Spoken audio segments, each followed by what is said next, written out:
Alexander the Great said, "I am not afraid of an army of lions led by a sheep. I am afraid of an army of sheep led by a lion." Great leaders can transform sheep into lions and accomplish the impossible. Leaders lead by example, not by exception.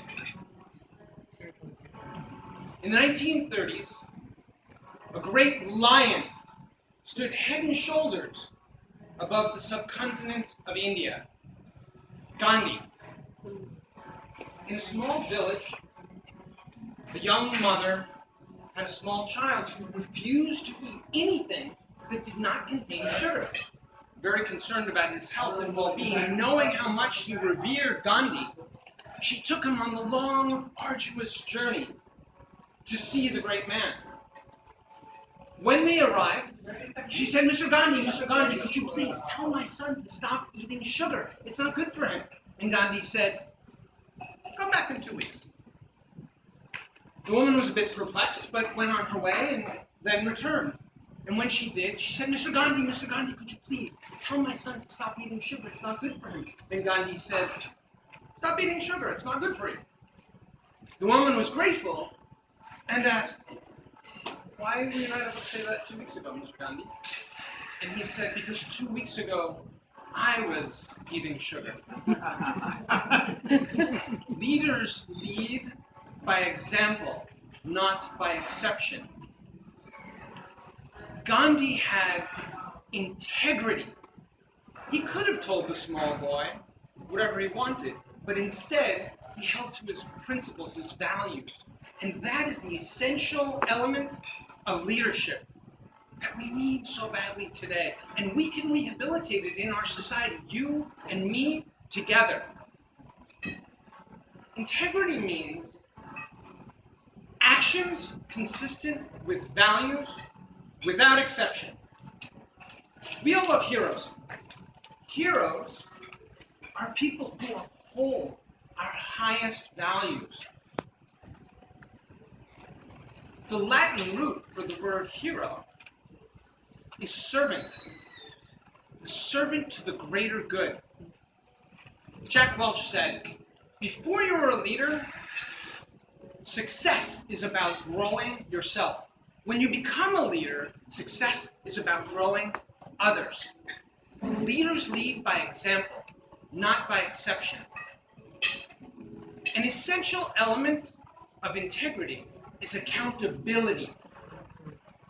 When people know that you hold yourself to the same, if not higher, standards and rules as those to which they are held, they will learn to trust you. You will earn their trust, and they will follow you into the fire. Leaders lead by example, not by exception. In October 1964, a great lion received the Nobel Peace Prize from the King of Norway. To global acclaim, and yet, shortly thereafter, he was once again in a dark, dank, disgusting prison cell of the South. Martin Luther King Jr. had seen his fellow leaders murdered in cold blood, his co-protesters savagely beaten by police. His own home had been bombed and his life threatened many times. And yet he said, "I must confess that I have enjoyed being on this mountaintop, and I am tempted to want to remain here and enjoy a more peaceful and serene life. But something within tells me that the valley calls me, despite its agonies and dangers and frustrating moments. Something within tells me that I must return to the valley. Something within reminds me that the ultimate measure of a man is not where he stands in moments of comfort and convenience, but where he stands in moments of challenge and controversy. Martin Luther King Jr. would not send others to go where he himself would not lead them. He walked back into the fire. Leaders lead by example, not by exception. The great Roman Emperor Marcus Aurelius said, "Speak not of what a good man should be one." Leaders lead by example, not by exception. And because they do, they live, they exist from that place of integrity